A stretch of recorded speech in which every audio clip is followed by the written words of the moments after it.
आप देख रहे हैं न्यूज़ प्लस 21। मैं हूं आपके साथ ललिता चक्रधारी और सेहत की बात में आप सभी का एक बार फिर से स्वागत है। आज हम मौजूद हैं उर्मिला हॉस्पिटल के डायरेक्टर डॉक्टर विनोद सिंह के साथ और आज हम जानेंगे उनसे समस्याओं के बारे में, पेट से जुड़ी समस्याओं के बारे में कि उनका समाधान कैसे करें, कैसे निकालें, कैसे उसका हल रहेगा।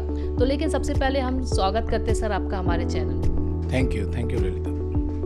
हम जानना चाहेंगे सर, सबसे पहले आप अपने बारे में बताइए कि आप किस चीज़ों पर सबसे ज़्यादा फोकस रहते हैं, कौन सी बीमारियों पर आप ज़्यादातर देखते हैं और आप अपने हॉस्पिटल के बारे में भी बताइए। ललिता, मैं जनरल सर्जन हूँ, लेप्रोस्कोपिक सर्जन हूँ और मैं ज़्यादातर पेट की बीमारियों से रिलेटेड चीज़ों पे काम करता हूँ। ये मेरा hospital Urmila memorial hospital 150 bedded hospital है। अभी दो महीने पहले ही इसका इनॉग्रेशन हुआ है, मगर मैं विगत 2007 से इस फील्ड में काम कर रहा हूँ। मैं प्रोफेसर भी हूँ मेडिकल कॉलेज में, बालाजी मेडिकल कॉलेज में प्रोफेसर हूँ। उर्मिला मेमोरियल हॉस्पिटल का डायरेक्टर हूँ। भिलाई में स्पर्श हॉस्पिटल है, उसका भी मैं डायरेक्टर हूँ। मेरा मेन मकसद ये रहता है कि इस समय 76% ऑफ इंडियन पॉपुलेशन, जो हिंदुस्तान की पॉपुलेशन है, उनको एक बीमारी जिसको गैस्ट्राइटिस कहते हैं, लोग पेट में गैस होना कहते हैं, उससे ग्रसित रहते हैं और लोग उस चीज़ को लेके बहुत परेशान रहते हैं। मैं बेसिकली उस पर काम करता हूँ, साथ में और सर्जिकल प्रोसीजर जितने भी मिनिमल एसेस सर्जरीज होती हैं जो दूरबीन पद्धति से ऑपरेशन होते हैं, लेप्रोस्कोपी के, गॉल ब्लैडर के, अपेंडिक्स के, हर्निया के और पेट संबंधी जितने भी ऑपरेशंस हैं वो सब करता हूँ।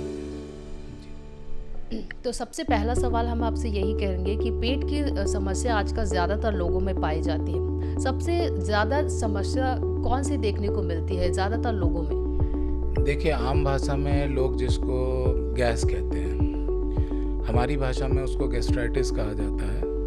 गैस्ट्राइटिस का मतलब होता है इन्फेक्शन होना पेट में, मगर ये ज़्यादातर देखने में आया है कि और आजकल के रिसर्चेस से सामने आया कि ये एक लाइफस्टाइल डिजीज़ हो गई है और ये ग्रुप ऑफ डिजीज़ है। इसमें सिर्फ एक ही चीज़ नहीं है कि आपके पेट में इन्फेक्शन हुआ और आपको गैस्ट्राइटिस हो गई। इसमें 3-4 चीज़ें हैं। एक उसमें होता है गिराट कहते हैं हम लोग, गैस्ट्रोइसोफेजियल रिफ्लक्स डिजीज़, जिसमें कि रिफ्लक्स होता है। दूसरा होता है एसिड पेप्टिक डिजीज़, जिसमें कि अल्सर्स बनते हैं, आपके पेट में एसिड ज़्यादा प्रोडक्शन होता है और आपका जो स्टमक की लाइनिंग होती है, म्यूकोसा कहते हैं, उसका प्रतिरोधी क्षमता कम होती है। और तीसरी होती है डिस्पेप्सिया, जिसको अपच कहते हैं। तो इन तीनों चीज़ों को मिला करके एक कॉमन टर्म में अपन गैस कहते हैं।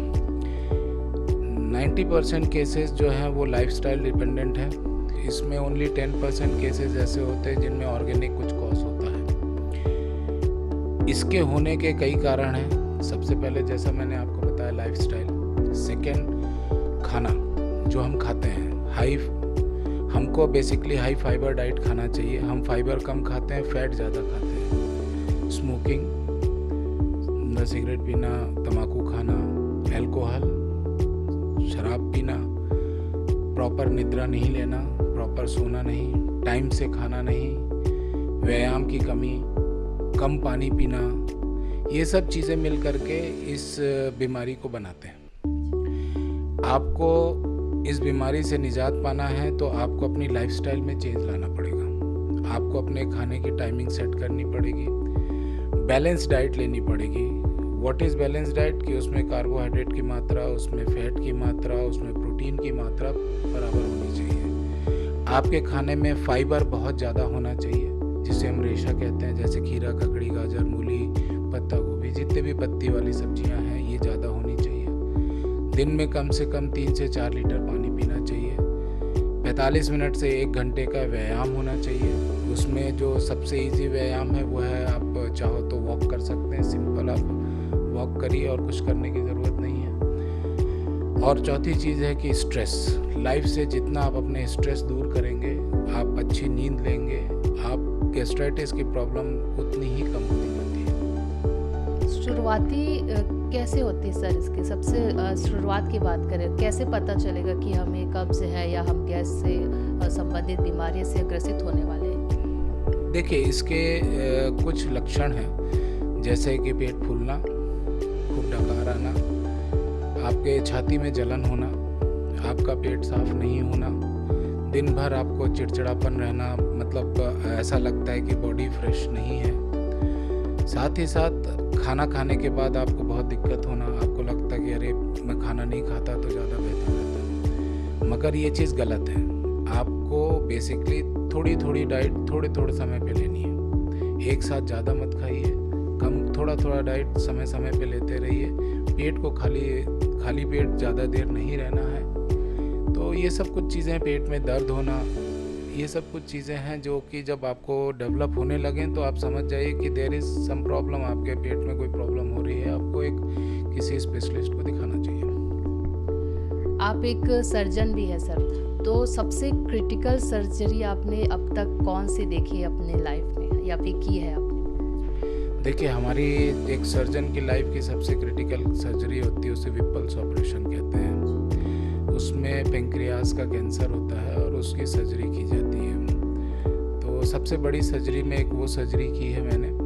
बाकी मैंने बहुत सारी सर्जरी की है, करीब 20,000 सर्जरीज कर चुका हूँ और उसमें से करीब 5 से 7,000 मैंने लेप्रोस्कोपिक सर्जरीज की हुई हैं।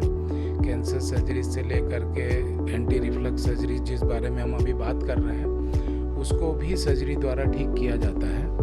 जिन पेशेंट को हाइटस हर्निया होता है या जिनका मतलब इसोफेजियल स्फिंक्टर लैक्स होता है, उन पेशेंट्स में हम एंटी रिफ्लक्स सर्जरीज करते हैं और उनसे पेशेंट्स को बहुत फ़ायदा होता है। मतलब अभी तक मैंने कुछ नहीं तो करीब 100 के आसपास केसेस ऑपरेट किए हैं।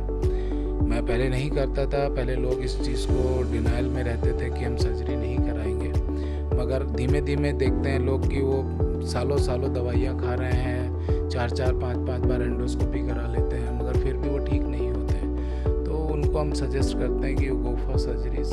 There are different type of surgeries, अलग अलग टाइप की सर्जरी अलग अलग मरीज के लिए होती है और उसके रिजल्ट बहुत अच्छे हैं। आपने बताया कि सर्जरी की नौबत आती है, तो वो कब आती है सर? सर्जरी की नौबत कब आपको देखने को मिलती है? देखिए, जब एंटासिड या हम लोग के यहाँ PPI कहते हैं, प्रोटॉन पंप इनहिबिटर, जब आप उसको 6 वीक से ज़्यादा या 3 महीने से ज़्यादा ले चुके हैं, उसके बाद भी आपको सिम्टम में रिलीफ नहीं मिल रहा है, आपने अपनी लाइफस्टाइल चेंज की, आपने हाई फाइबर डाइट खाना चालू किया, प्रॉपर 7 से 8 घंटे की नींद ले रहे हैं, एक्सरसाइज कर रहे हैं, पानी प्रॉपर पी रहे हैं, उसके बाद भी यदि आपको लग रहा है कि आपकी ये प्रॉब्लम सॉल्व नहीं हो रही है, तो डेफिनेटली आपको कुछ ना कुछ सोचना पड़ेगा कि आखिर ऐसा क्यों है। अगर ऐसा है तो फिर उन केसेस में सर्जरी रिकमेंडेड होती है, मगर वो भी इन्वेस्टिगेट करने के बाद हमको 2-3 इन्वेस्टिगेशन करना पड़ता है। उसमें से एक होता है 24 आवर एसिड मॉनिटरिंग और एक मैनोमेट्री होती है, इसोफेजियल मैनोमेट्री, जिससे कि हम oesophagus, lower end of oesophagus के स्फिंक्टर की बेसिकली पकड़ देखते हैं कि वो कितना टाइट है, क्योंकि वो लैक्स तो नहीं है, लैक्स होगा तो रिफ्लक्स होगा वो। और उसके बाद एंडोस्कोपी एक प्राइमरी इम्पॉर्टेंट थिंग है इस चीज़ के लिए, हमको एंडोस्कोपी करना पड़ता है।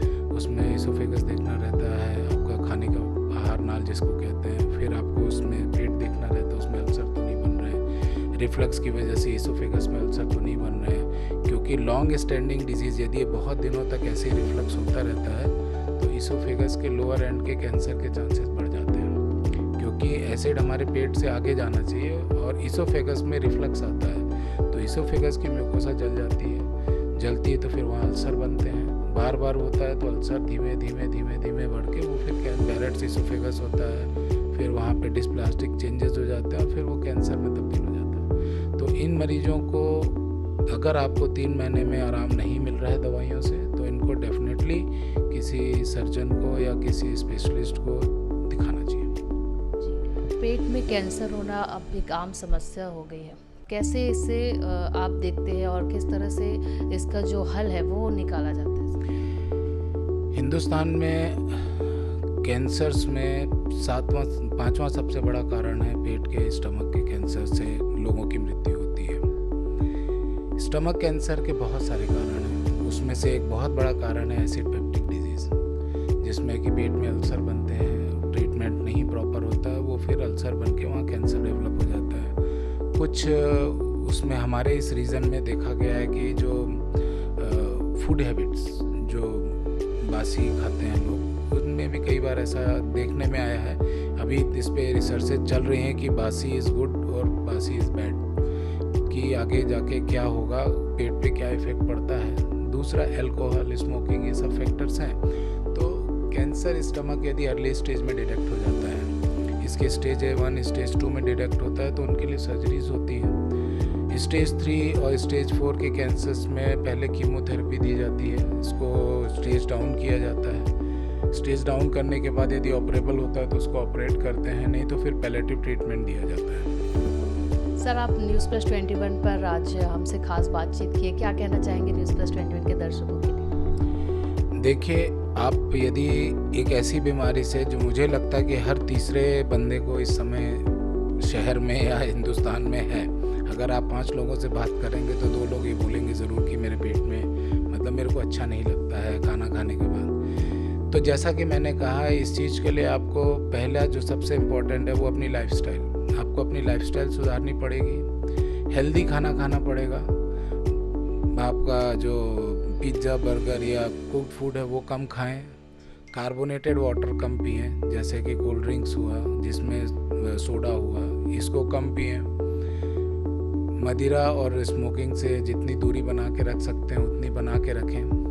वज़न कम करें। जिनका पेट हैवी रहता है, जिनका पेट ज़्यादा निकला रहता है या पेट भारी रहता है, उनमें रिफ्लक्स के चांसेस ज़्यादा हो जाते हैं। सोएं, टाइम से सोएं और अपनी लाइफ से स्ट्रेस को कम करें। कोशिश करें, योग करें, स्ट्रेस कम करें। आप धीमे धीमे इम्प्रूव हो जाएंगे, but it will take some time.